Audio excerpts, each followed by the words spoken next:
This is a hand grenade. Stop!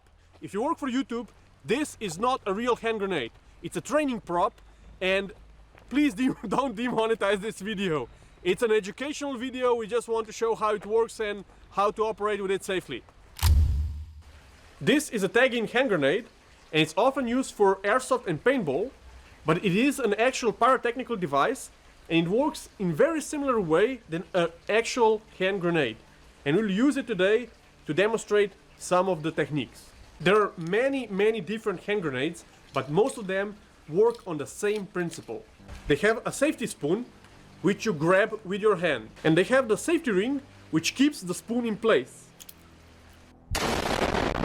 Even if you pull the ring out, as long as you are holding the spoon in its primary position, the hand grenade will not go off.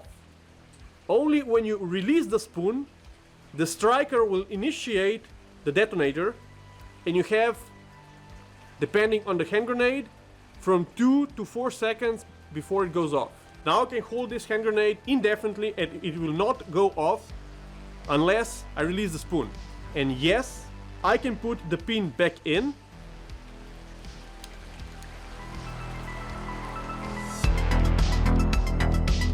This is an older training hand grenade, the M75. That was in use in Yugoslavian army and then later in Slovenian military. Depending on the use, it can have a metal body that will create shrapnel or a plastic body that will just create a big blast. This here is a detonator.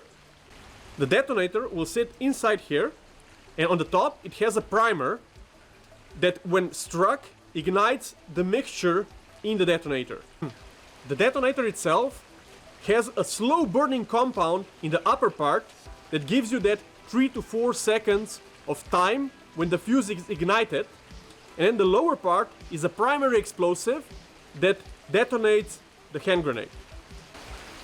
Now this is the mechanical striker, as you can see here, and this part will hit on a primer when the spoon is released. So it's primed like this, and the spoon is holding the striker. Now the striker is primed and ready, and the only thing holding it back is the spoon here. The detonator would sit inside here, and when I release the spoon, it will release the striker, which will hit the detonator. Even if you release it just like this. I was told to always face the spoon part towards the palm of my hand and use the fingers to wrap around the hand grenade. And in this position, I can then pull the pin and throw the hand grenade. Now if you're left-handed, you can see the obvious problem. So in the Slovenian military, they taught us 2 different techniques. One is that you just turn the hand grenade upside down and pull the pin like this and throw it in this way. But the one that I prefer, though I'm not left-handed, is you grab the hand grenade as you would normally, and then when you want to pull the pin, you do this, pull the pin, and then throw it as you want. And akcija. This smoke grenade, for example, works by the same principle of ignition. You pull the pin, everything is okay, and as long as you do not release the spoon, it will not ignite.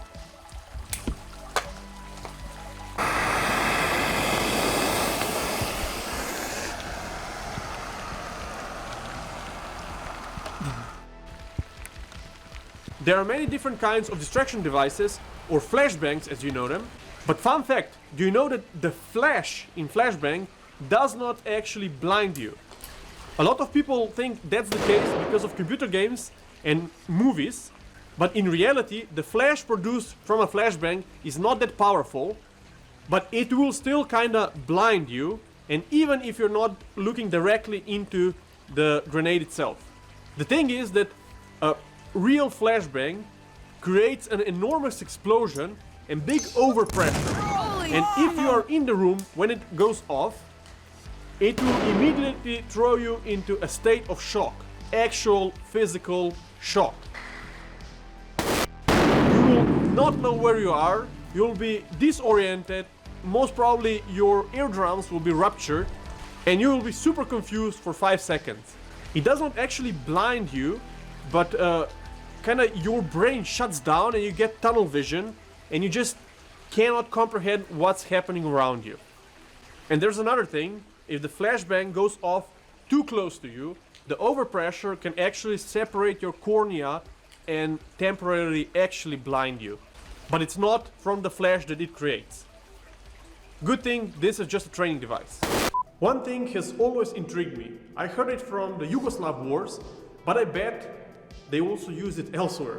Essentially a very simple booby trap with a hand grenade and a glass. You set up a hand grenade in a glass in a way that it holds the spoon, remove the pin, and then set it up on top of the door. When someone opens the door, this will fall down, the glass will break, the spoon will fly off, and the grenade will detonate. Oh look, a rifle! Nice. And you're fucked. So as you can imagine, there are a lot of different ways that you can use hand grenades to booby trap dead people, guns, and other stuff. I even heard that they put hand grenades under the anti-tank mines. So when someone wants to clear the area and digs up the anti-tank mine, there's a hand grenade under it.